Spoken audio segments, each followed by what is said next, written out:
Yeah, old school. That's what I'm talking about. Listen, this ain't for everybody. Some of y'all need to hear this. I know you're in the trenches fighting, but check it out. I'm gonna put it down like this so I can help the saints understand. Everything you're going through is all part of the master plan. Or what? You thought cause you got saved everything was gonna be peaches and cream? You better wake up, son. Don't nothing come to a sleeper but a dream. Faith without works is dead. Read your Bible, you know what it says. He who don't work don't eat. Slackers don't get fed. Yeah, Jesus said he who puts his hand to the plow looks back the same ain't fit. Some of y'all ain't been in the trenches 5 minutes and you about ready to quit. I ain't mad at ya, I'm just hitting you with the real. If you died for me and I was still tripping, now how you think that make you feel? Check this out, deep game, this here's deep. Some of y'all ain't sawing nothing but you started trying to reach. But unto him who is able to position fathers by his glory. Struggles might be part of your testimony, but it ain't the end of the story. Now the point is, this was prophesied way back in the day. Choir, sing your hook right here and see if the church can relate. I know we can make it. Oh, we can make it. I know good and well. God can work it out. He'll work it out. Work it out. Yeah, he'll work it out. I know we can make it. We can make it. I know good and well. God can work it out. Yes, he can. Yes, he can. Yes, he can. Yeah. Thinking not strange, the fiery trials are to try you. You say, why you? But your church say, what would Jesus do? Why you asking if he ain't trying to do what he's saying? He told you he was going to have tribulations, but you thought he was playing. 1 minute you tell him how good God is and can't nobody beat your talk. The next minute you're backsliding so fast, look like you're moonwalking. Oh yeah, I'm bitching to myself cause I ain't no better. It ain't like I've been following his every word, obeying it to the letter. So we soldiers, we gotta remember that. Regroup, stay on point. Yeah, bow down, confess, repent, stay humble, let him anoint. It ain't easy as I thought it was. I'd be lying if I told you that. But it's showing up getting better all the time. Trust me, that's a fact. Ain't nothing we going through that can't be handled. God put that on his son. Like they say, you can shout now if you want to, cause the battle's already won. So while you're going through the valley, don't even trip. You're gonna be on top. Choir, sing the hook line one more again. This time you don't stop. I know we can make it. We can make it. I know good and well.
Hello, Leah. Are you with us?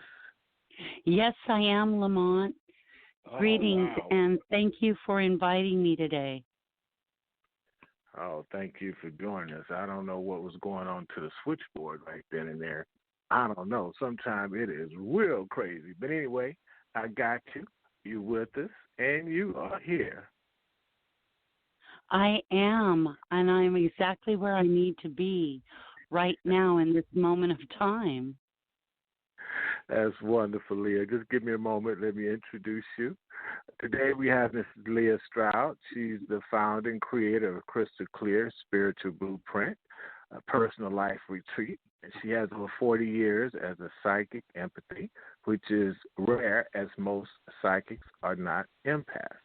She has formulated positive vibration frequency, clearing a path and filling in the grid of positive vibrations to show others how easy it is to shift in the moment from a negative energy into a positive energy, capturing the feeling of happiness and success in the now manifested moment of life. And with that, I'm going to say, welcome, welcome, Leah. And again, let me apologize for the couple of minutes of the crazy studio mess. Oh, no worries. Everything happens for a reason, Lamont. I guess that was just to test my patience. Exactly. It's to see if I could bring it back to a positive path. And you can. Well, It doesn't matter where you're at or what you're going through right now in this moment. You can shift and change, and that brings us to the big shift. Right, And which is our topic, our title of our show today, the big shift. So, I guess we can start off by telling our listeners what exactly is the big shift.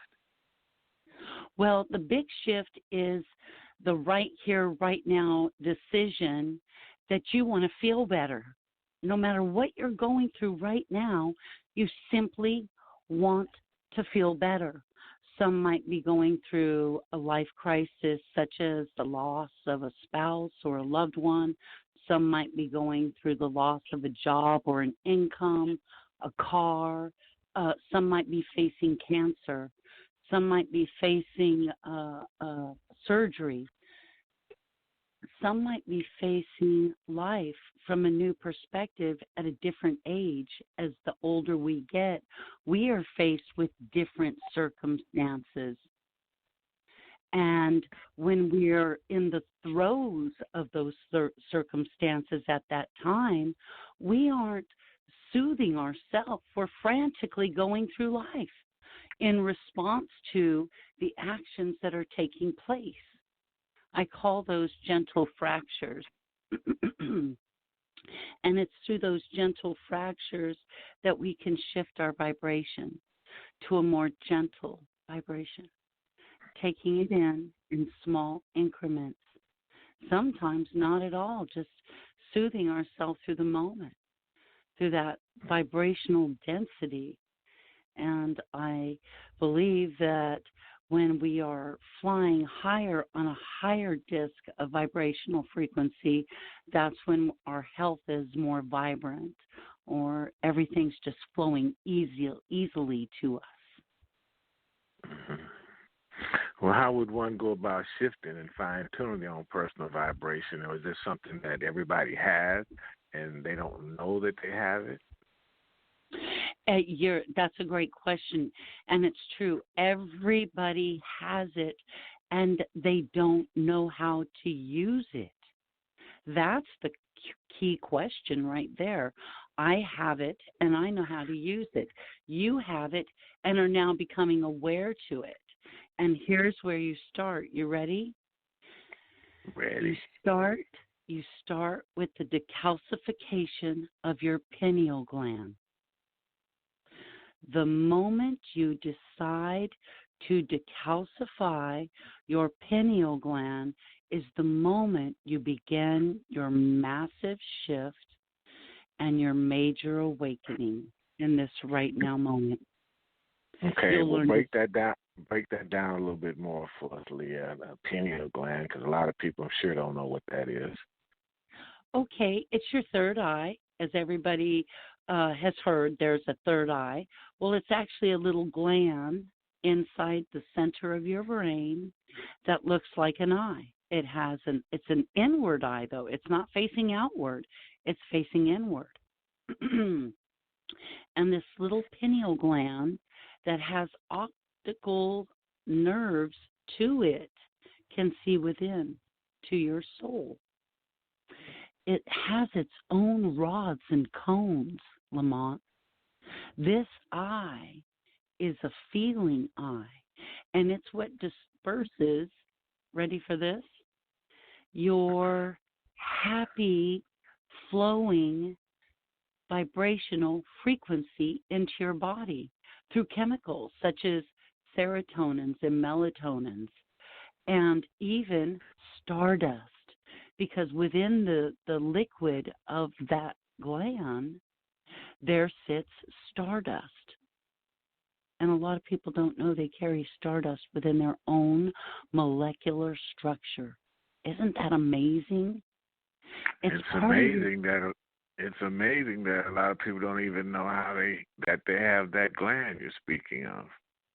Well, let me show you and bring to you a memory that you'll go, oh, I get it. I know that gland. Ready. So the first time you fell in love and you felt it to the point of goosebumps, you felt it to the point the hair on the back of your neck stood up. You felt it to the point of tears welling up behind your eyes. You felt it. You couldn't put it to words, but you felt it. And that was that gland. It was vibrating at such a frequency that you were feeling it, seeing it, tasting it, smelling it. And one of the keys to memory is smell. So whatever you were feeling in that moment is now of your collected consciousness, and it is now a memory. And it is connected to that moment, that fall in love moment. And if you've ever been in love, you know, because you know it when you smell that perfume. Oh, I know that smell. Or you smell that shampoo or that soap they use. You know it because it triggers a memory. Riding your bike for the first time as a little kid, you could be 80 years old, doesn't matter. You will remember it, and then you will smell the grass that was fresh cut as you went by Mr. Wilson's house. That's what you will feel, that memory. There's only two things you can take with you when you leave this world.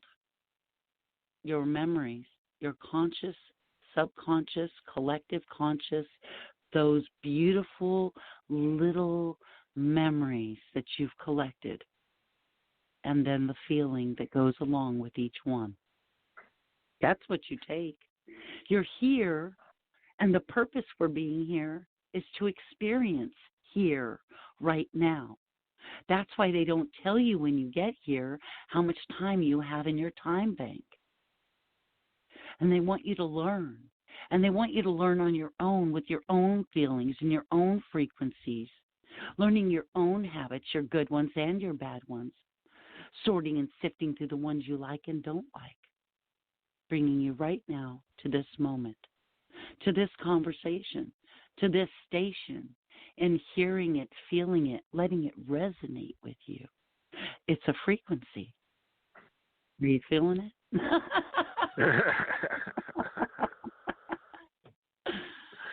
So, sound frequency therapy is your invention, your creation?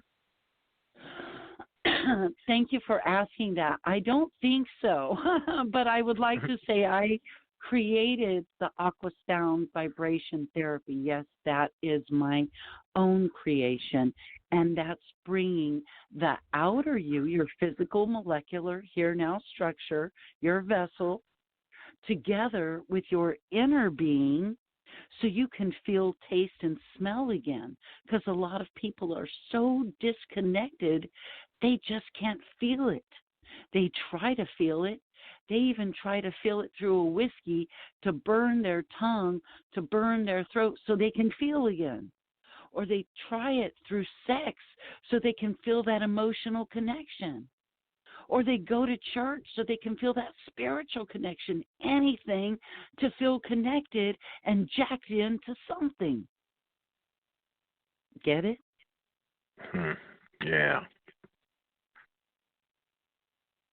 It's a choice to feel better. And that's what people want, Lamont.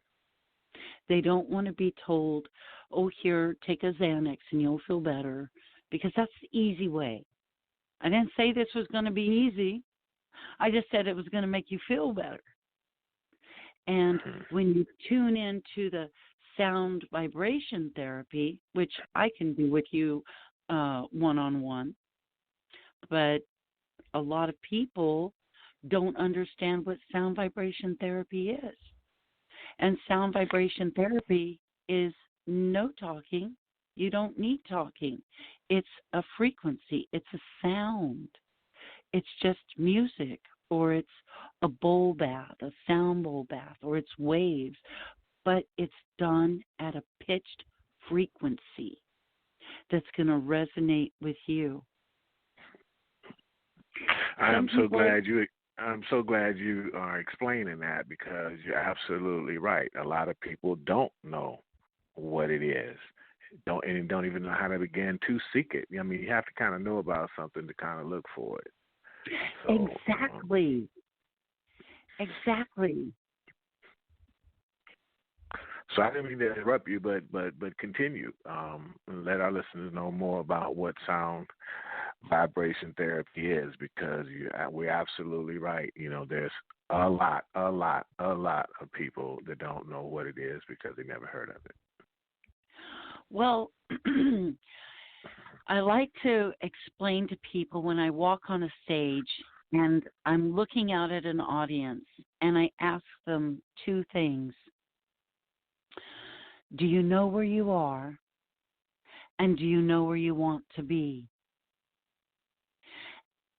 And as I go along, I explain the purpose of sound vibration therapy. And it's simply to soothe our inner being into fitting with our outer being.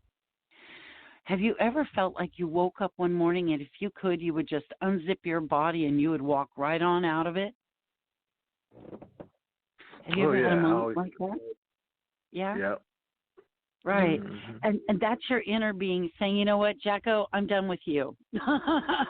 You going over there and keep listening to left brain, right brain. You keep listening to all the naysayers, and those are all just inside your mind. We're not even talking about friends and family here.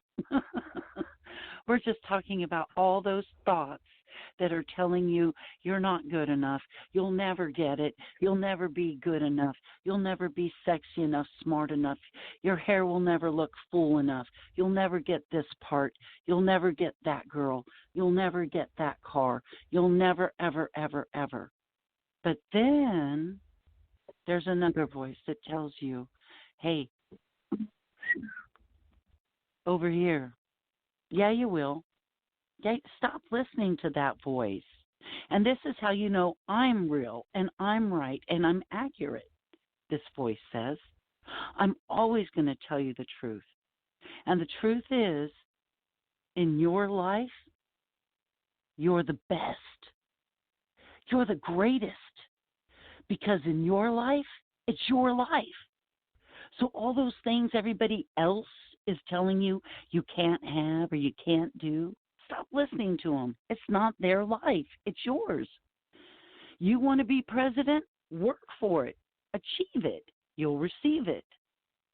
Just don't get caught up in the details, because that's where the devil lies. And every time you'll get like a crab in a barrel pulled back down. And when you let that go of listening to others and you just stay focused, I'm going to make it. I'm going to make it. I don't know how I'm going to do it.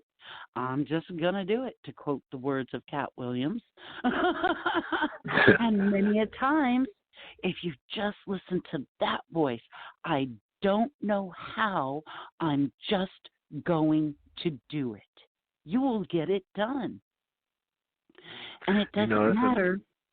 Go ahead. You know, it's amazing you say that because I found myself doing that the majority of my life. You know, I would just decide I want to do something and just start doing it and not really thinking it through, knowing how I'm going to do it. But once I get going, I figured out had I not started at all, it would have never got done. Exactly. You took the step. You made the decision. You believed in you. You didn't believe in what others were saying because they weren't doing it. You were doing it. All we have to do, Lamont, is something simple. So simple. It's been right there in the plans, in the biblical plans from the beginning of time. It's like a sugar, flour, water, salt. Bam. You got a mixture. You got a recipe. So, recipe for life. Ask, believe in what you asked for, receive. Believe in what you ask for that you've already believed it so much that you've received it, and you'll start feeling it. This conversation with you and I, right here, right now, I believed in this conversation so much, I believed in it 10 years ago. Even though others said, you'll never get there. You'll never get there. Someone's going to want me. Someone's going to believe in me. Someone's going to want my message out there. And bam, here we are. Yes. Leah, let me ask you this. What led you to discovering sound vibration therapy? What got you started? Ironically, I lost a son in 2007 due to a rollover car accident. And it was so tragic and so sudden that I had a massive heart attack. They call it Takasumo's disease, and it's where your heart literally breaks. Wow. And I had a massive heart attack right there.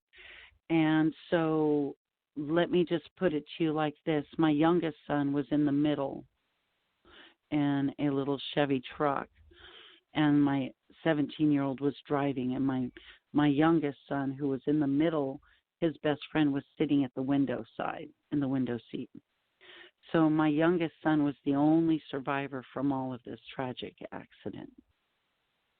Until one day I woke up and realized, no, I was the second survivor.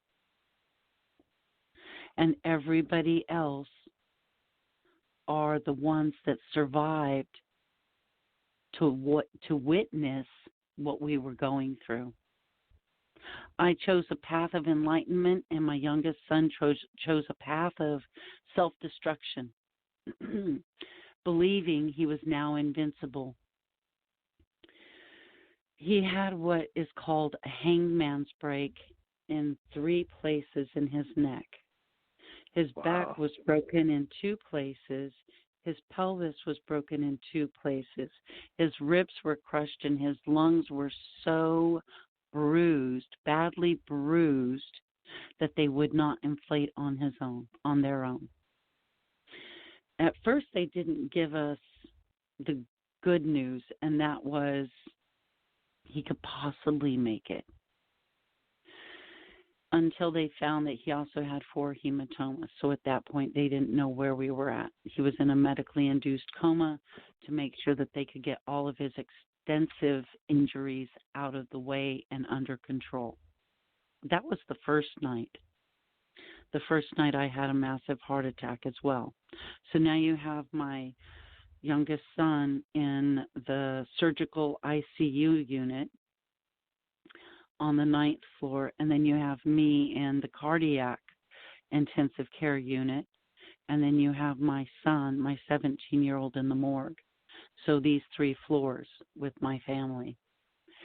And I kept thinking to myself, going over it and over it and over it in my mind. I knew this was coming.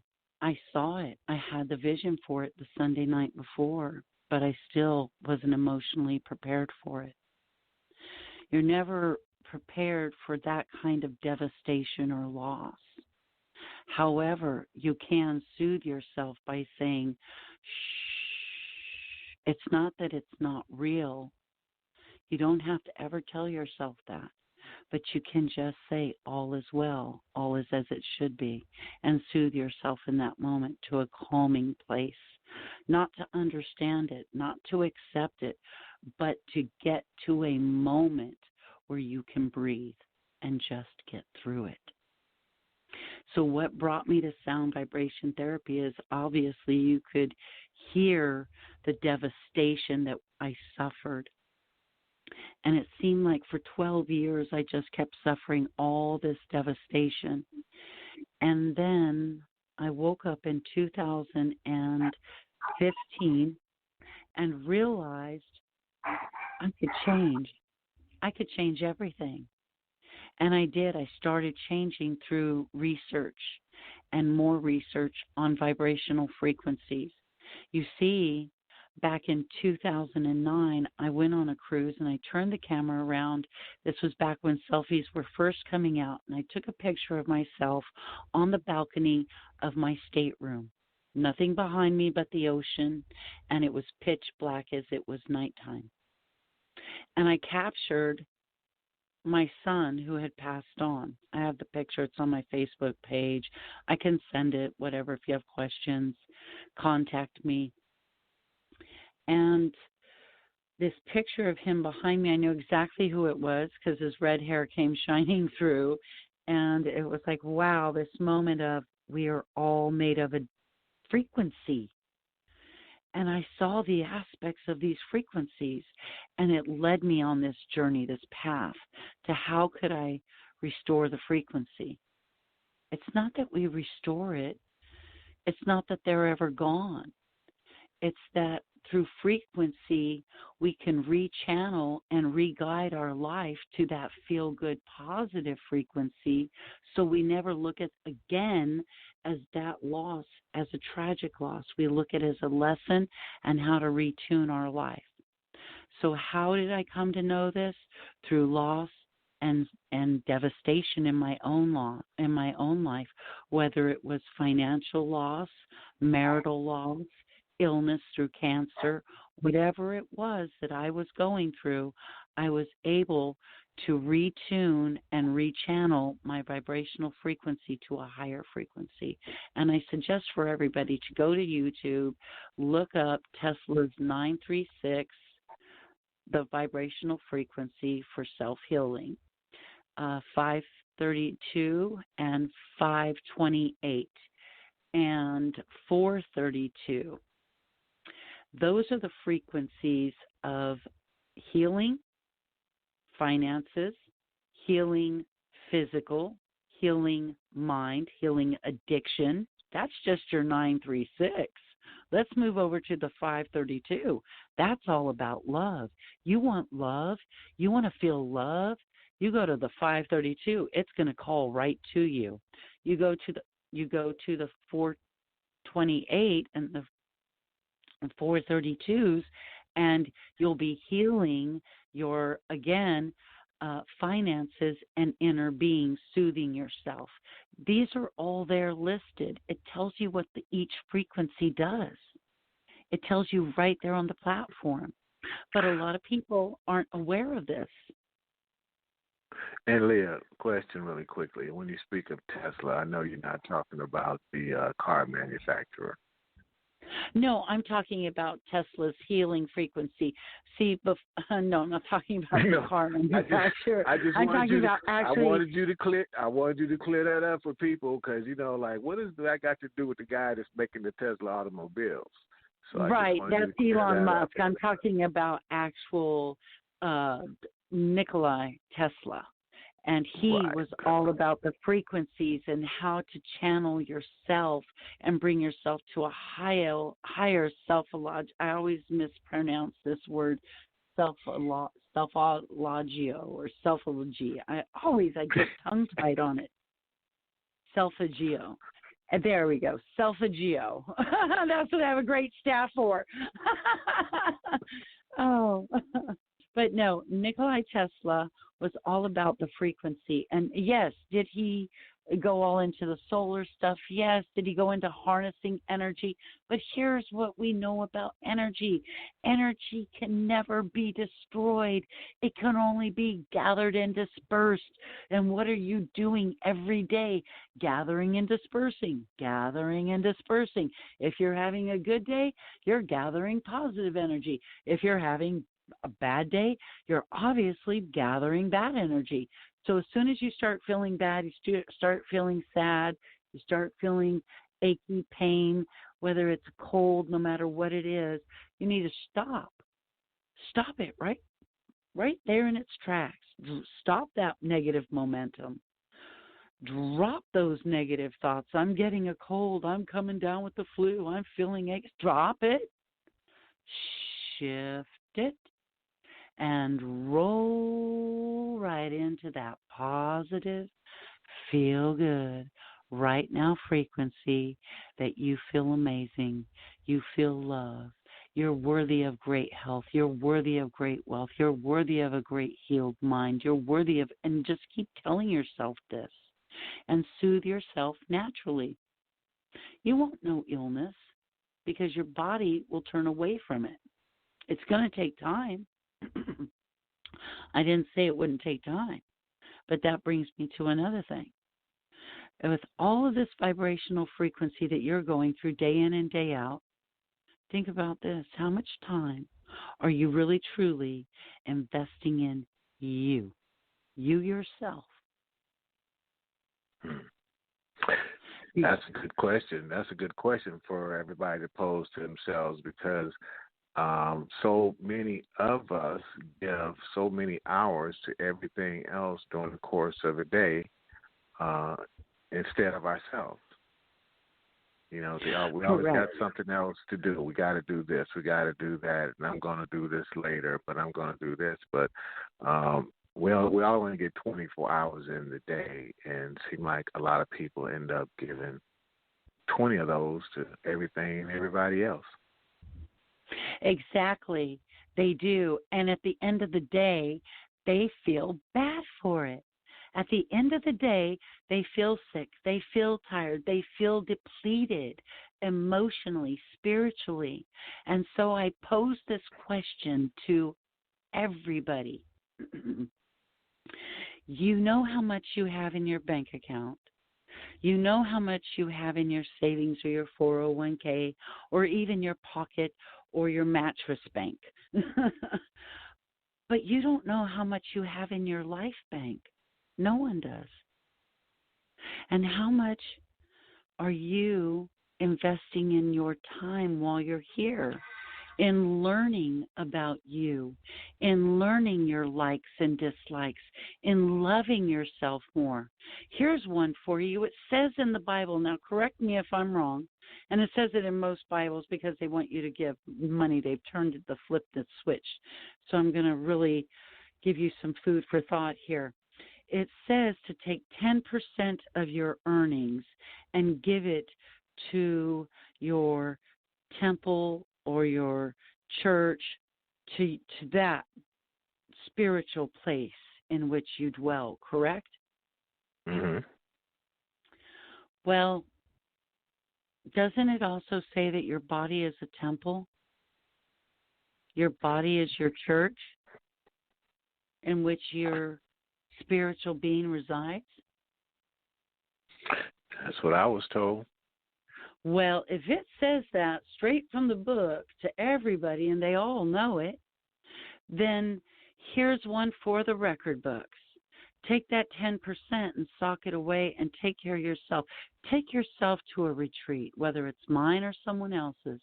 Take yourself on a mini vacay. Take yourself on a walk. Take yourself out to dinner. Take yourself and get that massage. Take care of yourself. Yourself is your inner being. It's your spiritual being. Your physical is your temple. Your physical, if you spent that 10% on insurance, if you spent that 10% on taking care of getting massages, haircuts, hygiene, powders, perfumes, clothes that are going to make you feel good, housing, whatever's going to take care of your physical, molecular being, your church, your temple. So, question: Is this? Would you Okay. consider this a spiritual thing or a religious thing? Because I know we got some listeners over there scratching their head, and I also like to say to our listeners, if you have any questions or would you like to chime into this conversation, please just press number 1 on your phone. I'm sure we'd be glad to hear from you. So, then back to my question: How would you consider it, Leah? A spiritual or religious thing, or none of the above? I would consider it a self-awareness thing, a self-awakening thing. This doesn't have anything to do with a religious connection. It has to do with your body, your physical molecular structure, your physical body coming in connection with your spiritual self, which dwells within.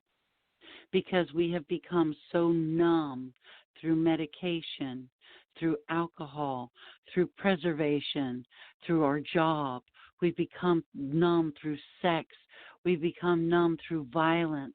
We've become numb through atrocities, that we ourselves are just wanting to feel better, but we don't know how.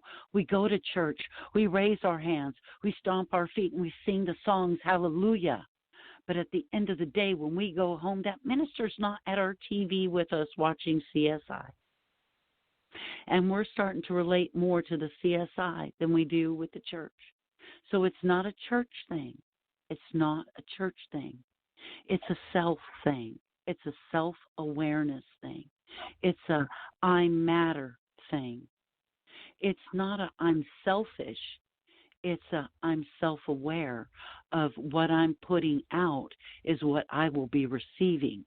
If I'm putting out, oh, girl, I got to tell you, my heart is broken again.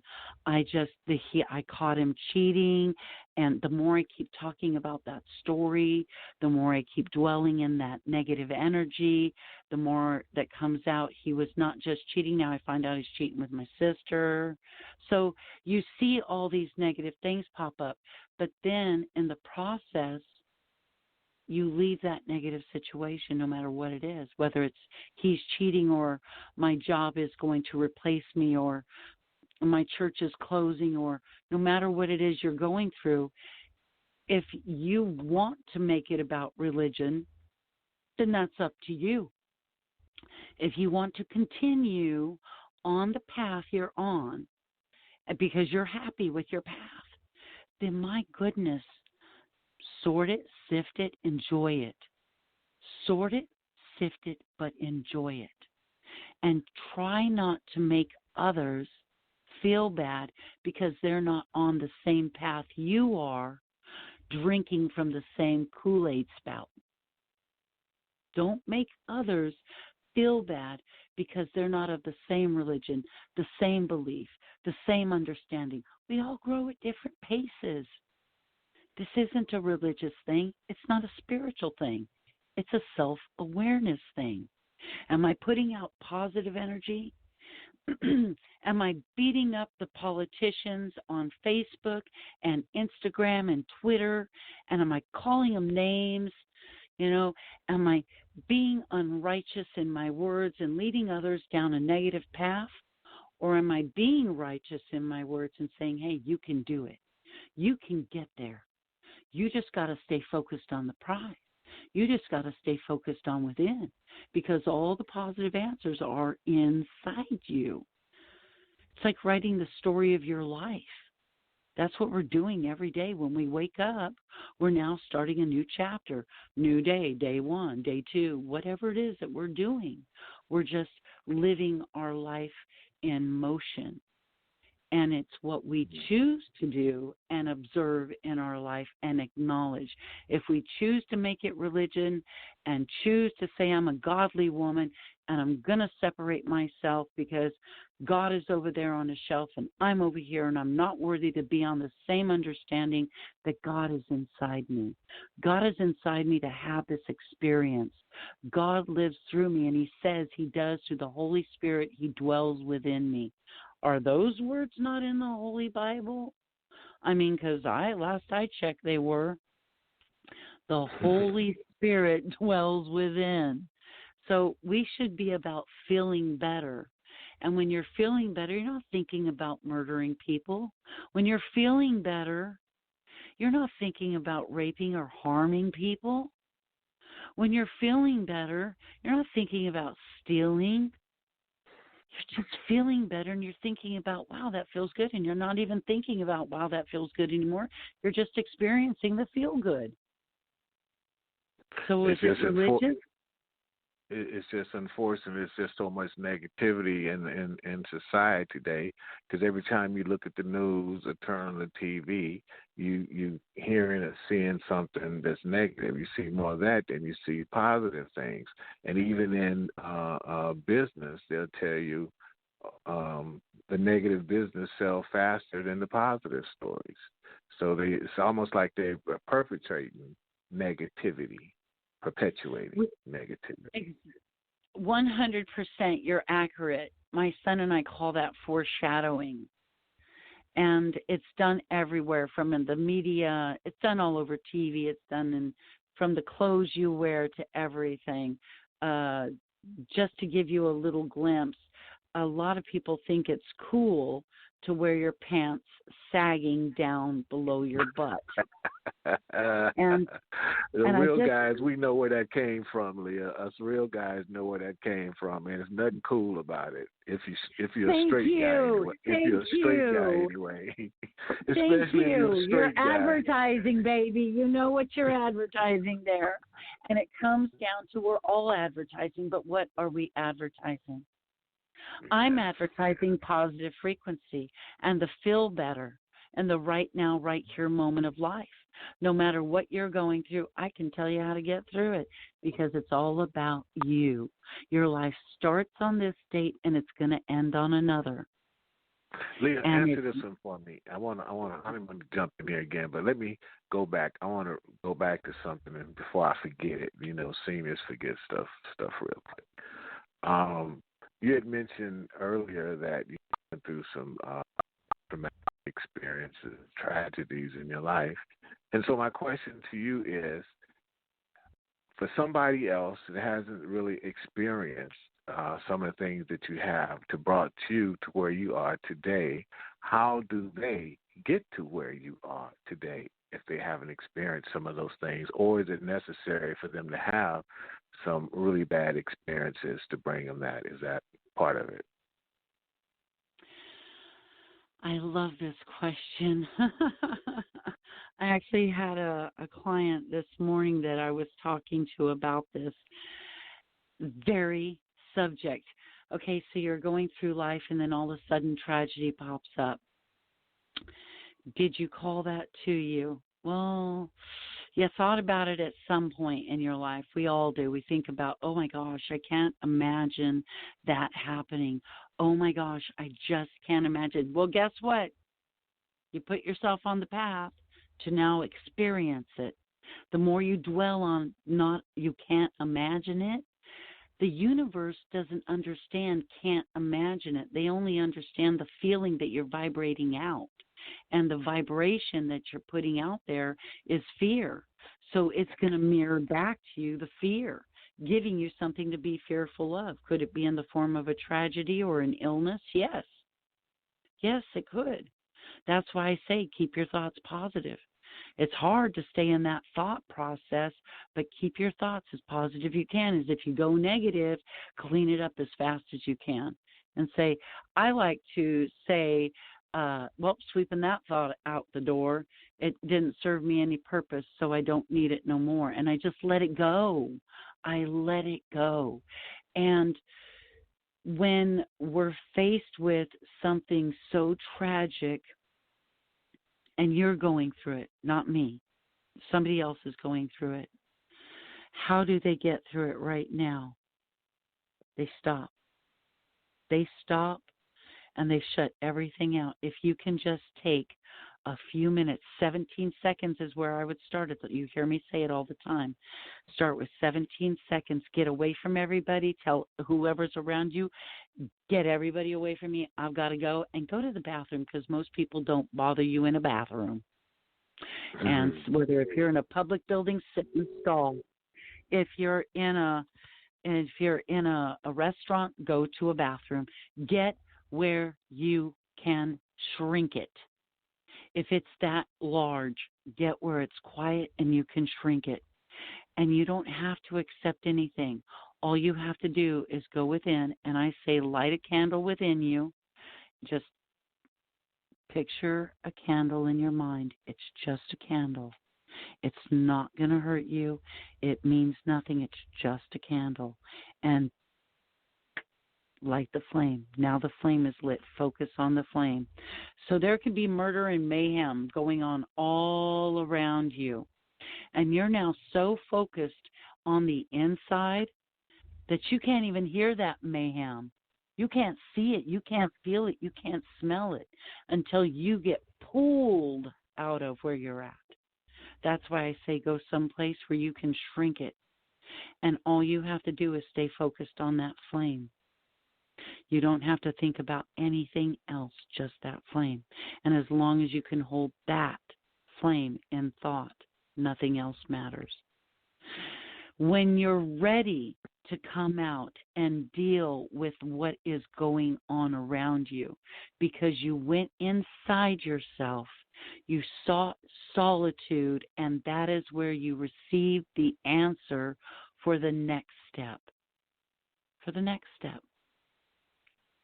If you are in a car accident and you're laying there bleeding, don't focus on the laying there bleeding. You're not focused on it anyway. I can guarantee you. Just stay focused on help is on its way. Help is on its way. And be smooth and gentle to yourself in that moment, giving yourself the opportunity to heal from within. If someone is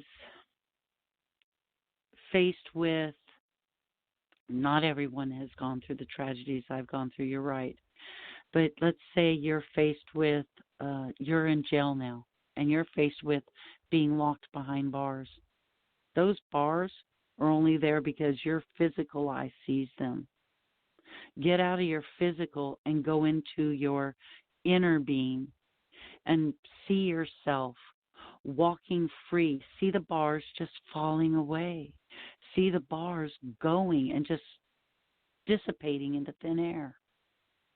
And you will see, you will feel better in that moment because you won't feel so locked in, so trapped in. When we read books that are of positivity and of light and love, we feel that. When we read books that are heavy and dramatic, we feel that. So I suggest to everybody right now, with the dense blanket that is looming over the entire planet, when you want to feel better, go within. Go within. Light a candle. And just focus on that. Get into yoga. Get into Tai Chi. It's slow, gentle movements.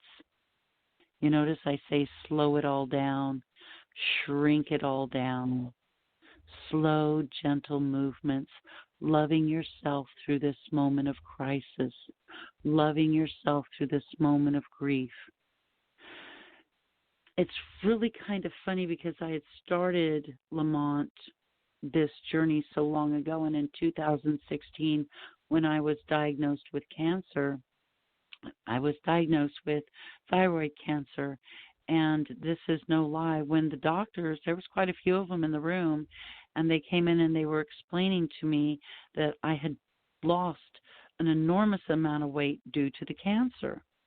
And when I say I can find a feel-good portion, and no matter what you're going through, I was doing it back then, and I just didn't even realize how fast I was starting to manifest it.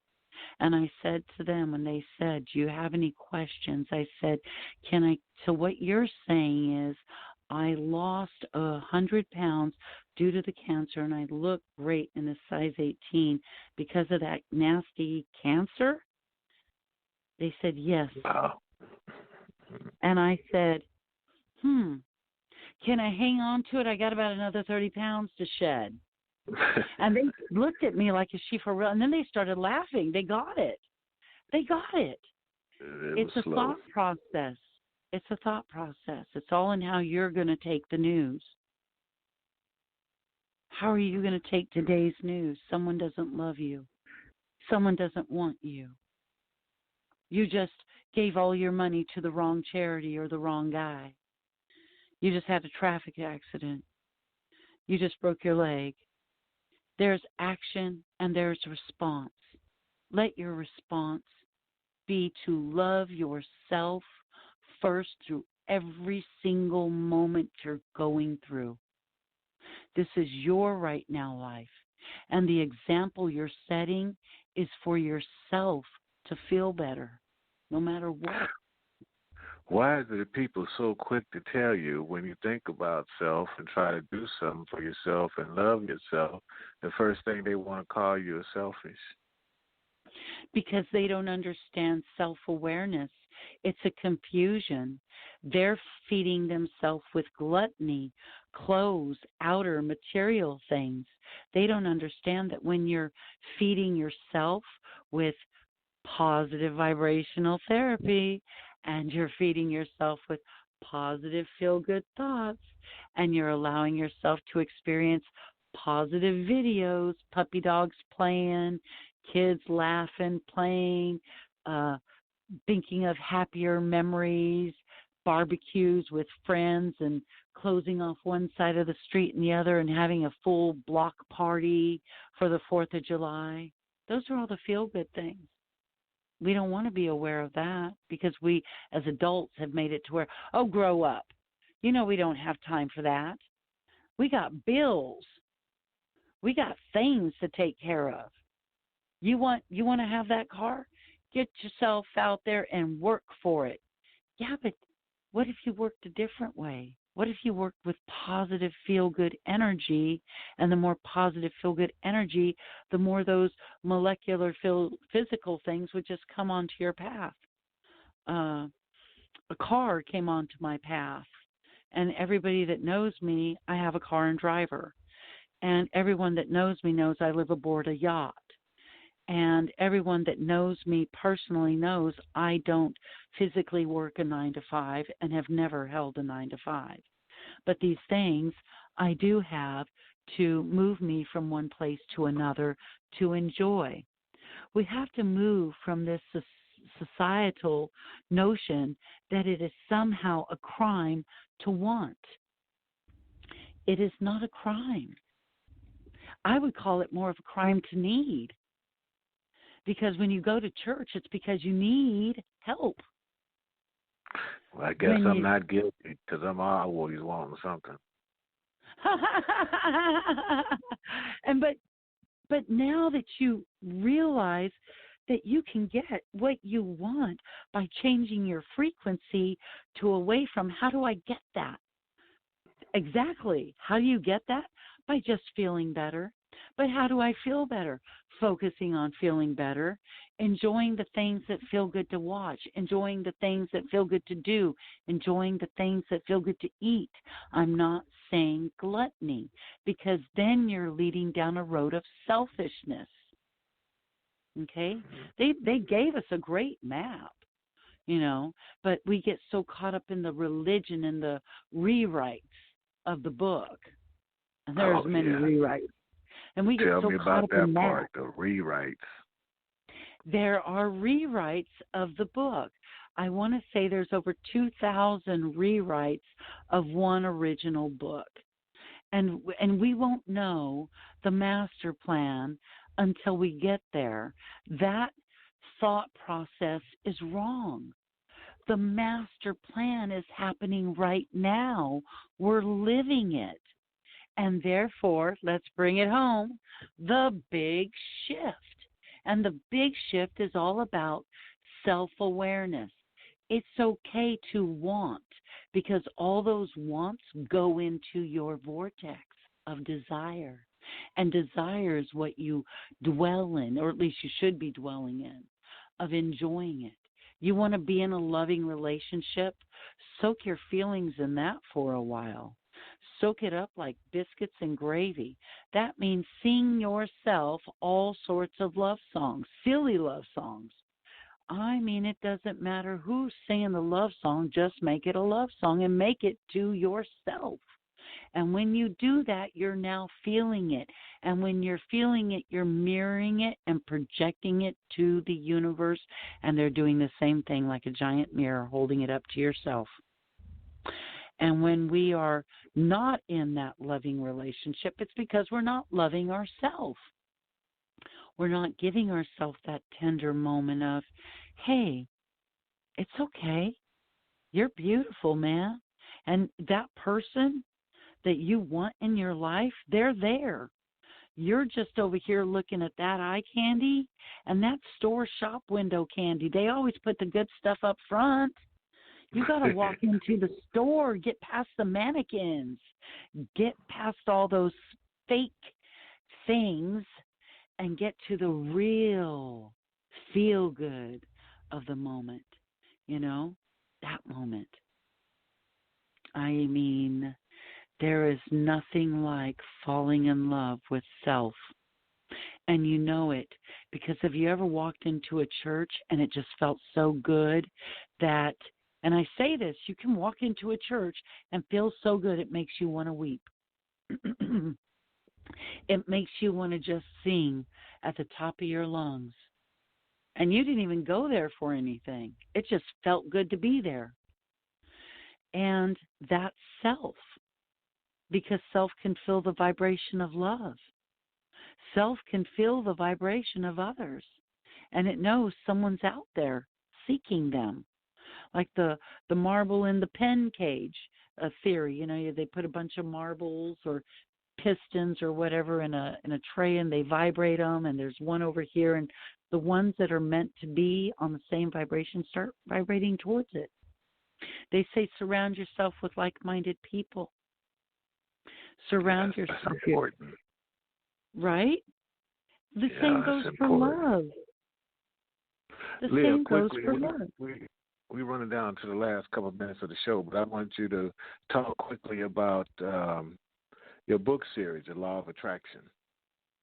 Oh, yes. The Law of Attraction is all over this series. So it starts out in a little teaser with book 1, and that's called A Bed of Roses, Part 1, Nicole's Letters. You can find us on Amazon, Goodreads, BarnesandNoble.com. We're all over the internet. You can Google us. That's Le'a Stroud. And the book is called A Bed of Roses, Part 1, Nicole's Letters. That tells the beginning of the main characters, tells the story of how it all began with this couple and how book 2 now comes into play. And book 2 is called A Bed of Roses, Part 2, The Journey Through the Thorns. And it's through the journey that we sometimes get caught up and cut up. That's why I say, don't get caught up. Because that's where you're going to get cut up. So, but it tells the story, the tragic story of how she put all her eggs in one basket. She didn't live for herself. She was too busy living for others. And then tragedy strikes over and over and over again because on her mind are always negative thoughts. And because she's in such a deviant sexual world exploiting themselves, her and her husband or fictitious husband, that she's too busy to see how to get off the path. Right. But then we're gonna in have book to have 3, we're gonna have to have you come back on that, Leah, because we're like out of time. Okay. Thank you again, Lamont. And it's been fun, and we're definitely going to have you come back so we can talk more about that. And if anybody needs to reach Miss Le'a Stroud, they can get you where quickly, Leah? At Facebook, LE''A Stroud. You can also Google me. You can get me at any one of my pages, LinkedIn, Instagram, CrystalClear, Spiritual Blueprint, Personal Life Path, Personal Life Coaching, and Personal Life Retreat. All right. Thank you so much for joining us, Leah. And we'll be back next week, Sunday, 2:30 PST. And if you're late getting this show, it'll be available worldwide in about 2 minutes. And you have no excuse. See you next week. Love you all. Bye.